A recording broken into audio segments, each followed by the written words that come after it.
You're listening to Bad Dog Agility, bringing you training tips, interviews, and news about the great sport of dog agility. And now, here are your hosts, Sarah and Esteban. I'm Esteban. And I'm Sarah, and this is episode 172. Today's podcast is brought to you by Elite Science. Unlock your dog's full potential with a unique competitive edge solution, 1TDC. 1-tetradecanol complex is a patented blend of unique fatty acid oils designed to safely and effectively keep joints and muscles at their best to maximize performance and shorten recovery time. 1TDC is the next generation of fatty acids and is used by many current and past national agility champions and world team members. All of our listeners will automatically qualify for a great 1TDC special offer by purchasing online at bda1tdc.com. That's BDA1TDC.com. This podcast is also brought to you by Brilliant Canine. Brilliant Canine is the ergonomic harness of choice for top professionals, including multiple world team members. People are raving about the new speed buckle that makes easy on, easy off faster than ever. The Brilliant Canine harness keeps pressure off your dog's sensitive neck, comes in 18 sizes and 22 colors and patterns, each with adjustable chest and belly straps, ensuring the perfect fit. Visit brilliantcanine.com. That's brilliantk9.com. We've got a great topic for you today for beginners and advanced agility people alike, and that's the idea of eye contact or watching your dog. It's a very common piece of advice that you hear from instructors, you hear yelled at seminars, and it's keep an eye on your dog.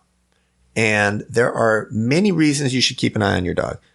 And there are some times you should not be keeping an eye on your dog. And that's what we want to talk about in today's podcast. And I think this is a little bit related to handler and obstacle focus, except what we're talking about is visual contact and not necessarily a dog and a handler physically moving closer toward each other.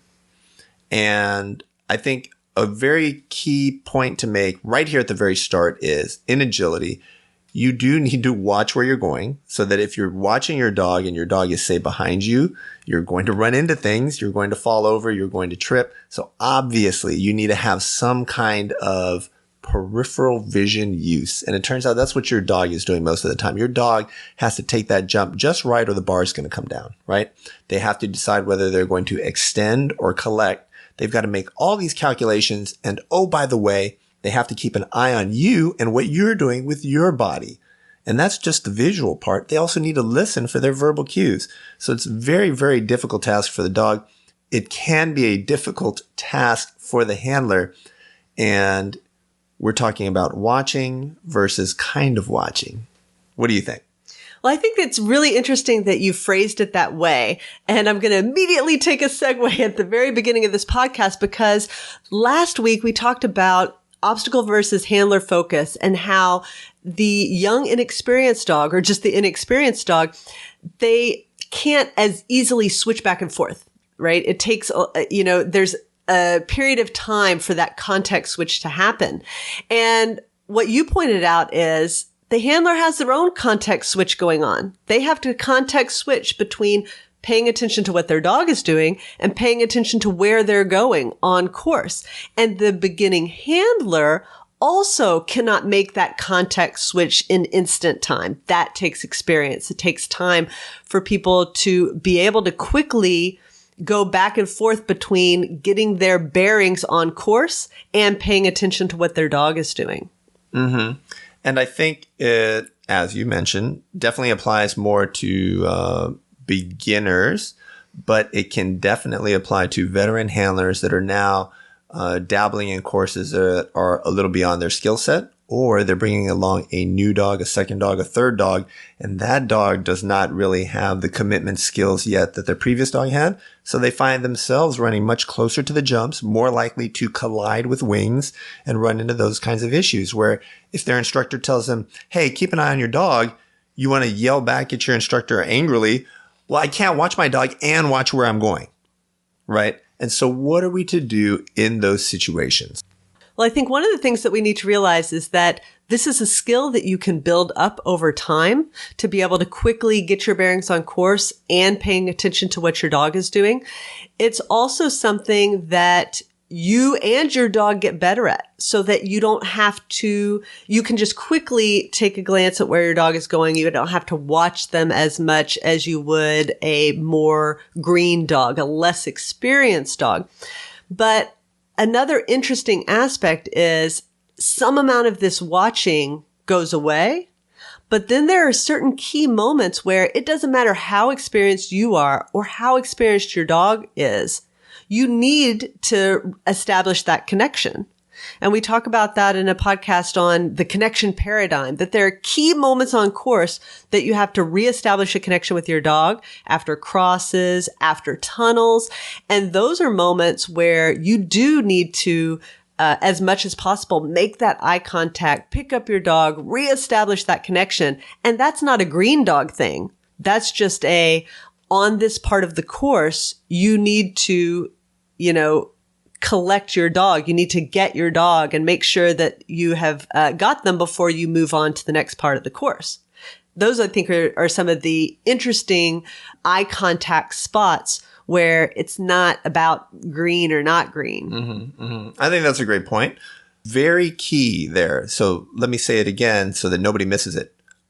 Anytime you do a side change or a cross, any tunnel, right? Those are really key spots where you need to make sure you reconnect with your dog, especially after blind crosses, but just as much on front crosses and rear crosses. Remember, you're breaking line of sight on a rear cross. You can see your dog at all times on a rear cross.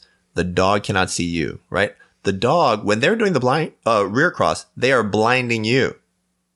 Yeah, right? That's like mind blowing. Right? So your Right? dog is, yeah. So if your dog is the handler, man, you are getting blind crossed. That's right. Okay. So the line of sight is broken there. Okay. The only handling maneuver where neither dog nor handler lose track of each other is the front cross. Right. Right.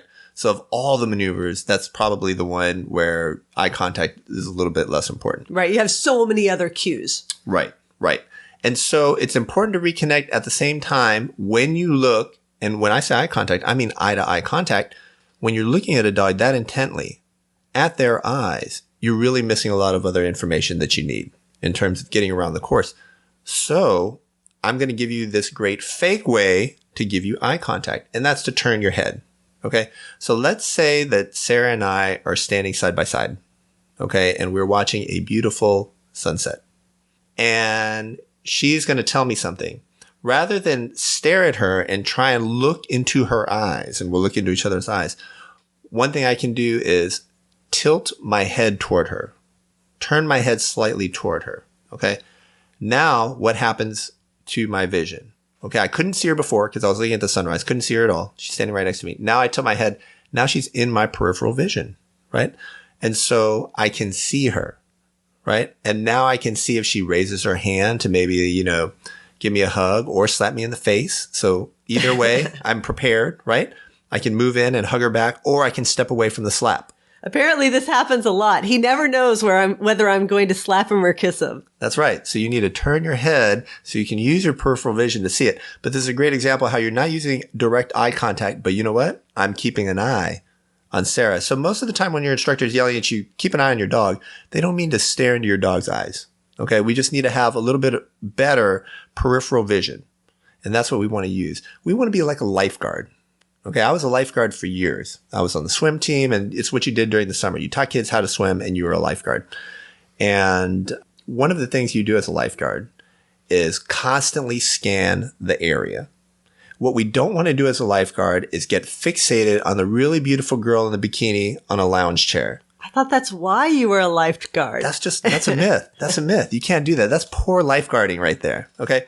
Because when you lock in on one thing, you really develop tunnel vision. You can't see the other things that you need to see. And so you're constantly scanning your environment and you're using your peripheral vision. So let's say there's a kid. I look, he's not a very good swimmer. He's on my left. I'm going to make sure I've always got an eye on that guy on the left.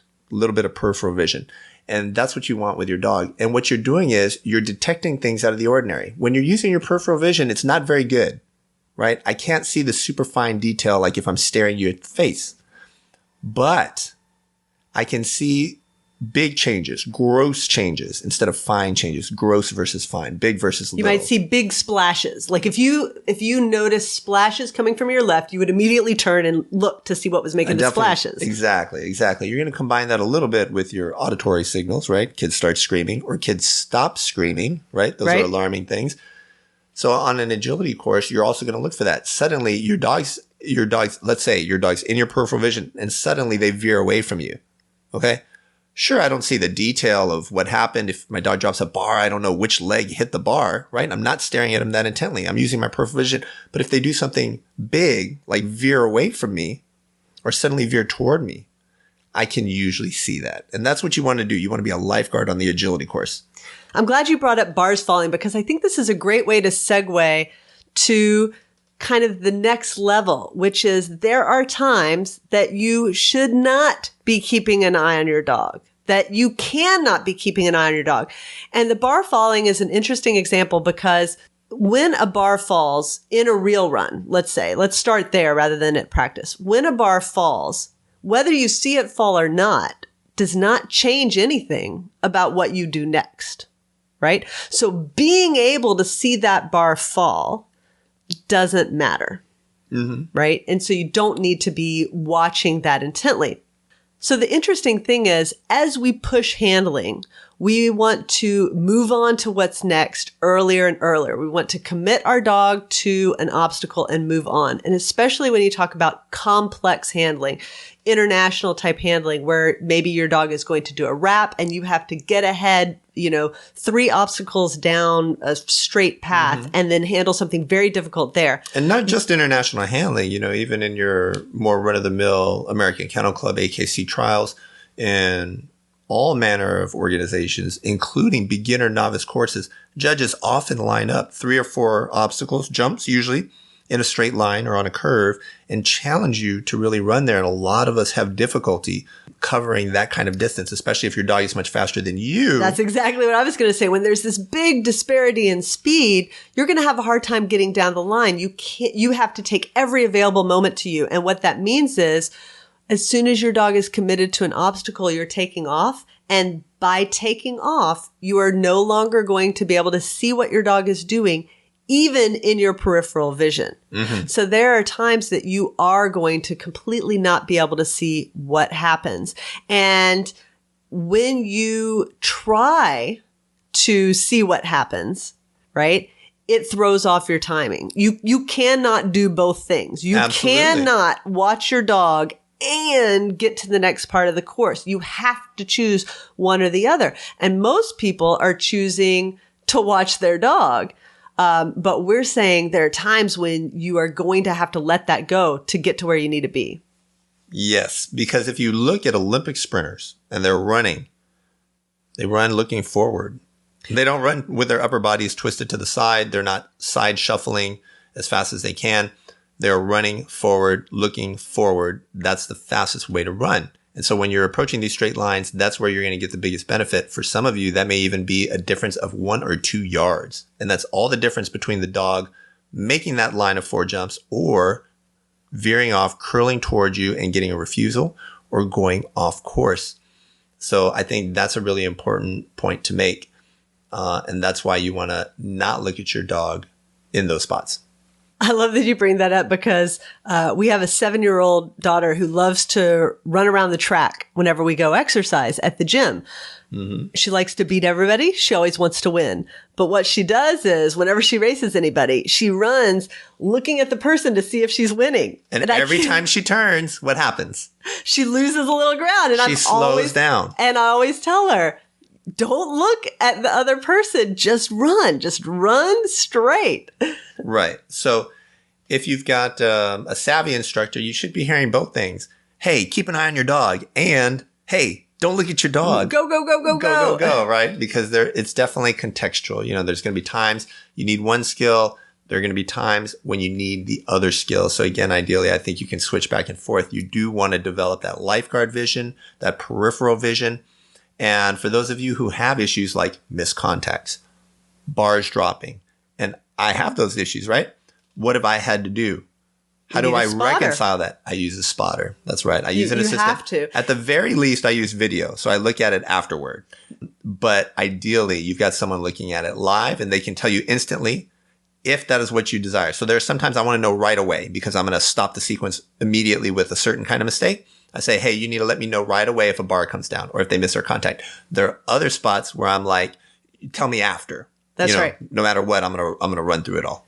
There are times where you trying to watch to see if the bar fell, you trying to watch to see if they hit their contact actually causes the mistake because it turns, mind-blowing. I know, it turns your body in a weird way. Your handling is no longer correct or good. It's, you're giving these mixed signals to your dog as you try to twist your body and they're trying to figure out what you're trying to signal. When you run straight ahead, let's say take a running dog walk, right? Mm-hmm. When you run straight ahead, you are giving one and only clear, consistent signal to your dog, and that is run.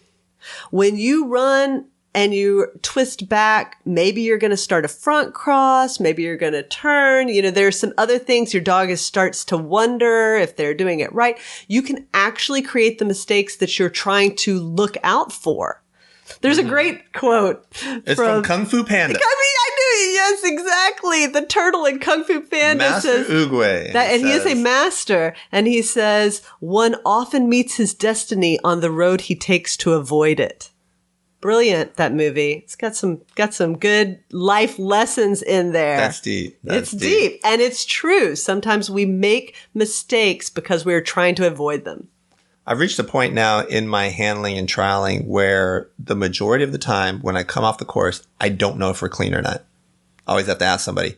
In a way, that's really nice because I can always give the same reward to my dog every time because I really don't know if they ran clean or not. Unless it's extremely obvious, right? The dog went off course, something crazy, or you happen to see the bars. But there are times where she took a bar and I didn't see it. There are times she missed the contact. I wasn't even looking at the contact, right? Very common for running contact handlers. And so those are all situations where I don't even know what happened. Someone has to tell me afterward. And I think the only objection that people might have is, well, if I don't know if they made a mistake, I can't stop and fix it.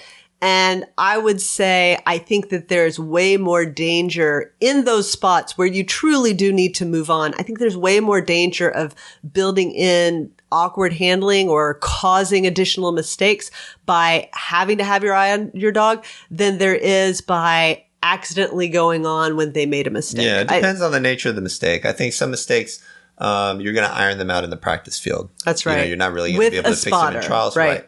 The other thing is there are some mistakes where, when you're watching for them and then you're going to drop the hammer, you're going to have some kind of punisher out there. I'd advocate not using a punisher. We're big advocates of agility as a protected space for your dog, as a Disneyland, a Disney World, if you will. And so I don't know that that's necessarily the right call there in terms of how you're going to manage your mistakes.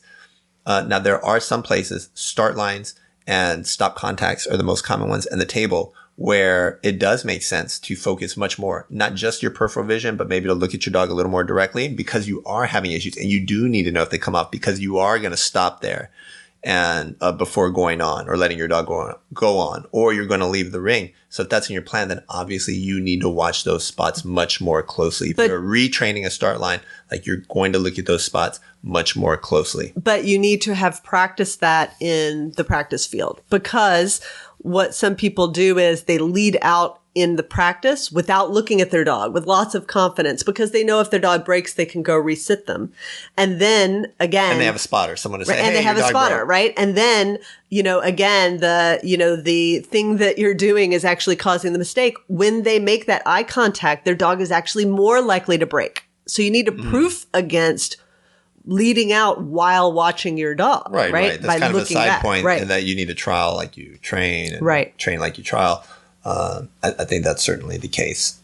So hopefully this gives you a good idea of why it's so important to keep an eye on your dog, how you actually do it using that peripheral vision, but also the reason why you cannot always be watching your dog, the spots where it is important to move on to the next part of the course. And that's it for this week's podcast. We'd like to thank our sponsors, Elite Science and Brilliant Canine, and also NTI Global. End of summer sale, your last chance to take advantage of these super savings. Visit shop.ntiglobal.com for the widest selection of dog agility tunnels for both competition and backyard training. Known for free shipping, more options, high-quality products, and low prices, NTI Global has got you covered. They also offer tamer and anchor weight bags, along with a full line of accessories and agility storage solutions. Need your agility gear in a hurry? Don't forget to check the in-stock selection. Visit shop.ntiglobal.com and use promo code SUMSALE17, that's SUMSALE 17, for 5% savings off today. Promo code good through 8/31/2017. Happy training!